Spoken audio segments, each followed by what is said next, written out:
The last prophet in the world, the last prophet in the world, last prophet in the world to show how to be closer to Allah.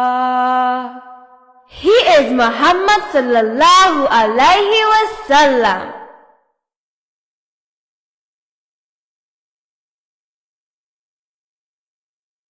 ইনশাআল্লাহ এই পর্বে আমরা আল্লাহ তাআলার অন্য একটি সৃষ্টি এবং তার নবীর সম্পর্কে জানব। আমরা জানি যে আল্লাহ তাআলা লক্ষ কোটি বস্তু সৃষ্টি করেছেন, যা আমরা গুণে শেষ করতে পারবো না।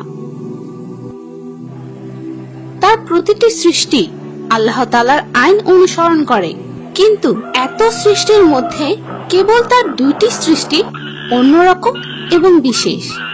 এই দুটি সৃষ্টি হলো জিন এবং মানুষ। তারা যা করতে চায় তাই তারা করতে পারে। তারা ভালো বা খারাপ যে কোনো কাজ করতে পারে।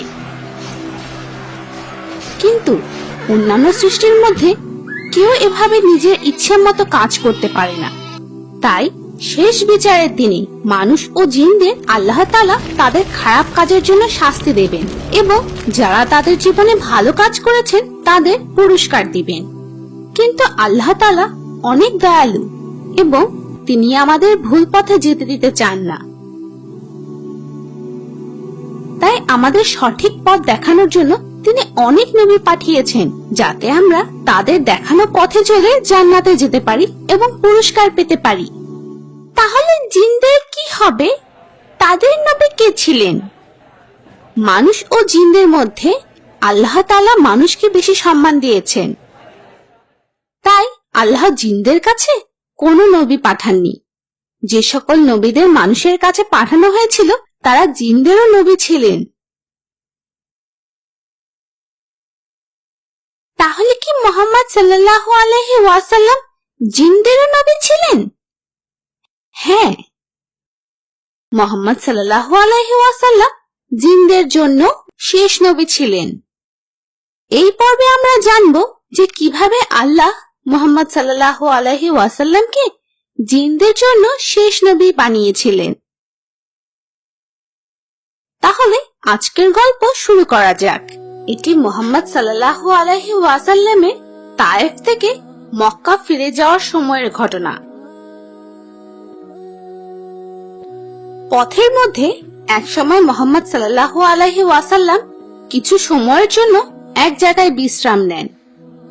এক সকালে নবী ফজরের নামাজ আদায় করছিলেন। সেই সময় জিনদের একটি দল, যারা আগুনের তৈরি, তারা মুহাম্মদ সাল্লাল্লাহু আলাইহি ওয়াসাল্লামের কোরআন পড়া শুনে অবাক হয়ে যায়।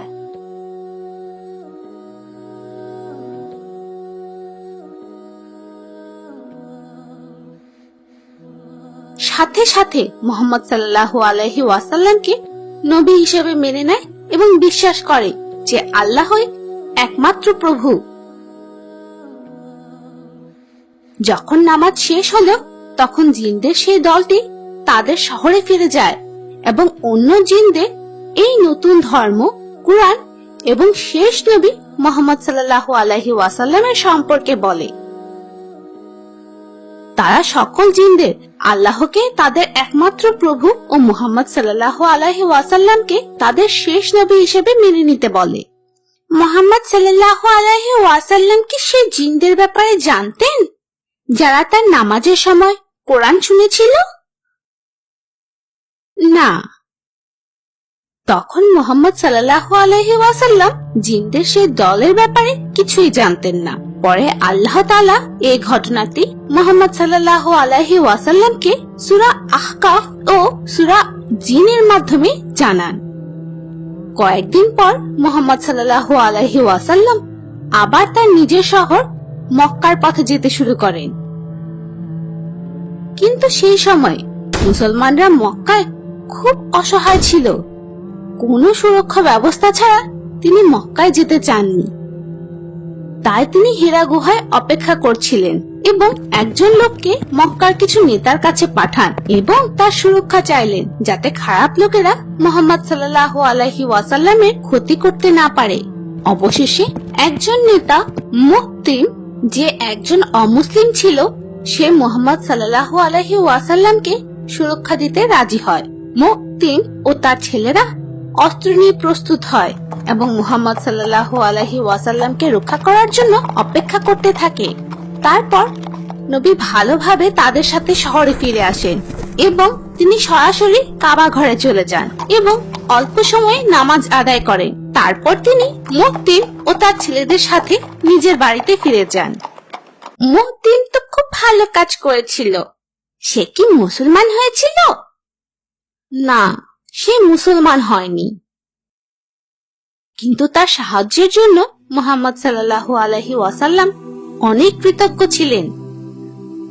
আবার আগের মতোই মক্কার খারাপ লোকেরা মুহাম্মদ সাল্লাল্লাহু আলাইহি ওয়াসাল্লামকে মিথ্যা নবী প্রমাণ করার জন্য অনেক চেষ্টা করতে থাকে। মুহাম্মদ সাল্লাল্লাহু আলাইহি ওয়াসাল্লাম যে একজন সত্য নবী তা প্রমাণ করার জন্য আল্লাহ তাআলা অনেক প্রমাণ দেখান, কিন্তু খারাপ লোকেরা এরপরও নবী মুহাম্মদ সাল্লাল্লাহু আলাইহি ওয়াসাল্লামকে অবিশ্বাস করতে থাকে।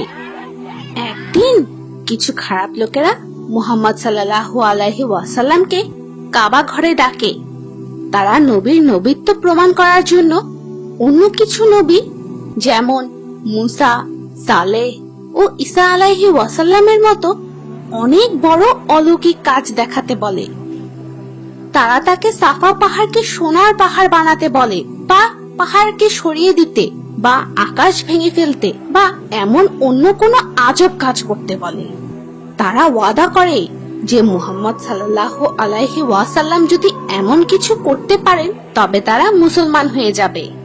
তাই অনেক বড় অলৌকিক কাজ দেখানোর জন্য নবী আল্লাহর কাছে দোয়া করেন যাতে খারাপ লোকেরা ইসলাম গ্রহণ করে।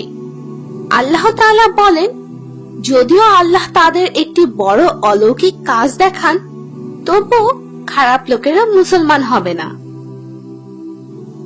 কারণ আল্লাহ তাআলার রহমত ছাড়া কেউই মুসলমান হতে পারে না।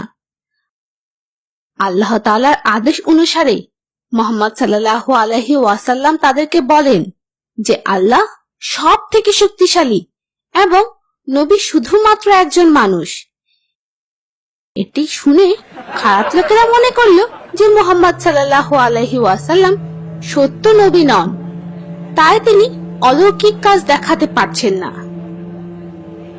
এই সময় এই অবস্থায় অলৌকিক কাজ দেখানোর জন্য আল্লাহ মুহাম্মদ সাল্লাল্লাহু আলাইহি ওয়াসাল্লামকে একটি বিশেষ ক্ষমতা দেন।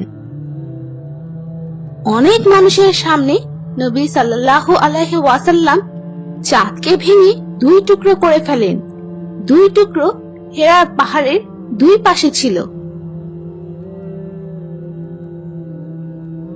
সবাই এটি দেখতে পায় এবং তার নিজেদের চোখকে বিশ্বাস করতে পারেনি। তাই তারা ভাবে যে এটি কোনো জাদু দিয়ে করা হয়েছে এবং তারা ইসলাম গ্রহণ করার ওয়াদা ভেঙে ফেলে। Have you ever wanted to make a big difference to help children all over the world? We provide everything we create for free and are committed to keeping it that way for millions of Muslims and non-Muslims all over the world. 100% of our operations are crowdfunded from our generous audience. We want to continue our dawah mission, and we can do so with your help. All donations are tax-deductible and sadaqah zariyah, which continues to benefit you when you pass away from this world. May Allah subhanahu wa ta'ala accept your generosity, and may Allah subhanahu wa ta'ala give you the highest reward to you and your family in this world and the hereafter.